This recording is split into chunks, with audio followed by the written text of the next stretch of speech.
it is a completely different conversation for them. They're not looking for a pump, they're not looking for a cure, they're just looking to survive.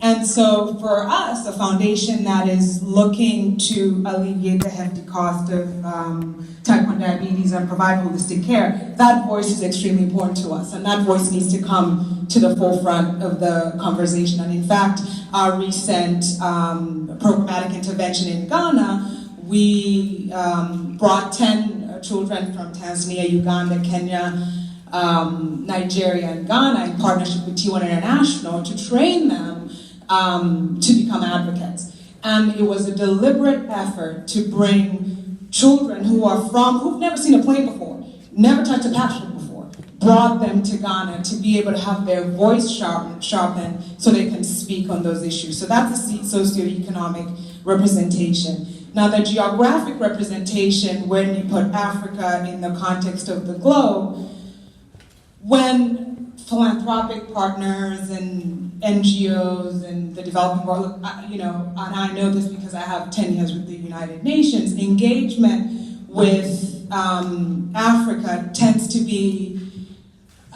I don't want to use the word paternalistic, but for lack of a better word, let's use that. And so, to your point, Ariel, the engagement has to be intentional, it has to be genuine, it has to be considerate, it has to be thoughtful, because the new type 1 diabetes in the context of Africa is a different beast, that's the fact. So when you go on the ground, there's partners that you have to engage with you have to allow them to be the experts to tell you what works in the local context. That's number one. Number two, the central government and the local government is again an important partner, because otherwise you're bringing a messianic mentality. We have the money, we're going to go to Africa, we're going to build a hospital, I'm going to walk out. But there's a lot that goes around that. So that engagement that thinks beyond a pretty picture with a bunch of African kids and you walk away, it can't be that. And so for us, that representation where the voices from the local partners, the central government help formulate our response is important. And so there's that.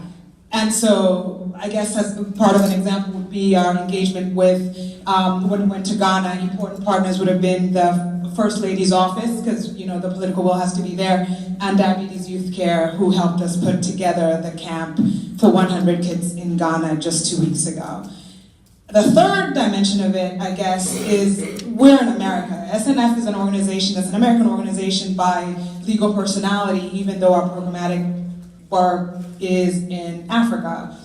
And so America is a very important, part of our work. And so when I listen to this question, I think about the folks that are on the margins are disproportionately people of color. It's a fact. And so, again, when you're thinking about how to solve the problem, they have got to be part of the conversation. And again, SNF in 2 weeks will be going to Indiana to work with PFAM. I'm not sure if you know People of Faith for Access to Medicine. There's a demonstration for insulin for all. And many of the faces out there are going to be people like us. And so we're proud to be able to elevate our, work with Americans on the margins in that way to be able to solve problems that are global. And if I was to say what's the subject line here, what folks need to walk away with when we talk about representation is how can you win a war when you only have, or you only see, or have the perspective of a fraction of the battlefield. And so with representation, we want to close that battlefield so we can win the war. Great.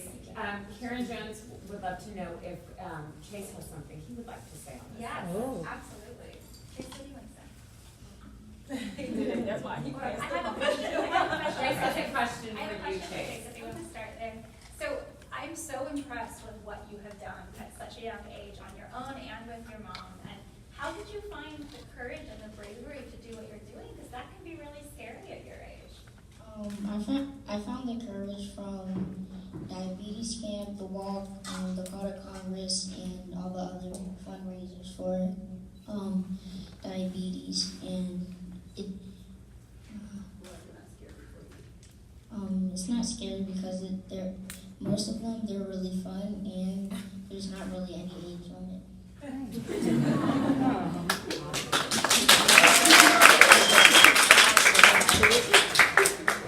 One more follow-up. What does it feel like when kids who are your age talk to you or reach out to you when they realize that you have type 1, 2? Do you feel like you're making new friends, or what does that feel like for you?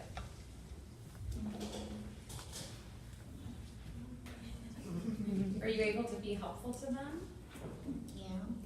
So think about when you go to diabetes camp, the kids who have never been there before. Or think about when you meet kids who were just diagnosed with diabetes. How do you relate to them, or how do you share your story with them?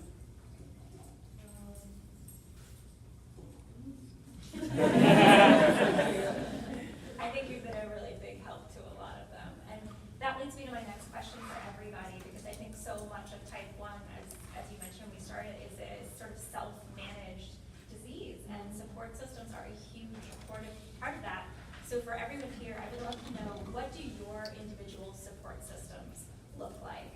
And do you have suggestions, like Dr. Pena, for people who want to support people in their lives with type 1? What are ways that we can be better support systems? So let's start with you. Actually, let's start with Chase. He's got the mic. Yeah. What does your support system look like? Who supports you? Who helps you? My mom. Yeah. My mom, Bobby, Sean, Andrea, and most of my family, and Nurse Mac. So when we talk about support systems, it's, I think about one of the questions was around burnout, and how do we utilize our support systems. And for me, there are two parts to that. There's that physical burnout, but then also the mental. And when it comes to the mental, trying not to mentally be burned out, even though I am right now, we do reach out to our family. And Chase has such a strong support system, a strong foundation of people who are just in his village who have stepped up and they reach out and they want to know all about his latest technology and what do I need to do and how do I become more of an advocate for him so that he can spend the night or so that he is okay at school. When it comes to our family, my mom and my brother are instrumental in making sure that he's safe and making sure that I don't burn out all the time. And then at his school, every year before the school year starts, the principal is a huge advocate in making sure that I get a meeting with the leadership team, the teachers that are going to be involved with him. And this year was the entire team, and they just had so many questions. And what do we do when this happens? And can you share his Dexcom information with us? So people are just invested not only in who he is as a person, but his health, his safety, and that's extremely important. And then sharing just advice for parents who have kids with diabetes. One thing that has also been a support system for me is creating a calendar and a menu so that I'm not making lunch every single morning and having to count carbs every single morning, but it's already done and I just have to pull it out and put it in, and that's helpful to share also with our supports. Okay, so again, for SNF, I don't have type 1 diabetes, and I guess I'll tell a little bit about my history when that question comes around, if it comes around. But I don't have type 1 diabetes, but I understand fully for my what diabetes burnout is like, and I understand it from the perspective of the children that the SNF serves in Uganda, Ghana, Africa, as we grow. And so what we've done to try and sort of assist, find that community, because as Sarah said, type 1 is a condition that requires a community to anchor in order to have a great outcome. And so we've created a digital community on the WhatsApp platform that is growing by the day, and so it's not easily accessible by low-resourced children per se or their parents, but that's our first point of call. It's got doctors, it's got diabetes educators. I think social media is amazing because BK is on that a panel, she has a series, and these children have access to them, they have easy access to me, so when there's a burnout, there's a community that's there to sort of pick them up. And Yola is on there, Russ, there's a whole support system on the digital platform. Now, what we hope, depending on funds and so forth, that we think would be impactful would be more of a physical buddy system. Now, of course, implementing that is a whole other kettle of fish. It is a desire, it is something that we aspire to, because checking on each other in the physical sense also helps sort of, overcome some of that fatigue, some of that, burnout that comes with the condition. So these are the aspirations, but whether or not they'll be actualized this year, next year, I'm not sure, but they will be actualized. I'm pretty confident with partners like yourself, Beyond Type 1 and so forth. Thank you. So I think there's two types of burnout that I experience. I think there's the burnout related to diabetes management, and then there's the burnout related to sustaining a community that values inclusion. And just talking about the work that I'm doing, sometimes, like very honestly speaking, it does feel heavy. So I would say that there's different supports that I use for kind of dealing with both of those burnouts. I think for the burnout related to management, I am so fortunate to have like Diabetes and Aisha and Gloria who are here. And there have been so many moments where, whether I'm concerned about like weight or my A1C is stubborn or something, I get super frustrated. I have been able to call them, or we have like a group chat, and I can just like share how I'm feeling, and there's no judgment from them. So I would say if you have the opportunity to connect in real life, which is what we're doing today, like with someone else who has this condition, like do it. So leave here today with a friend.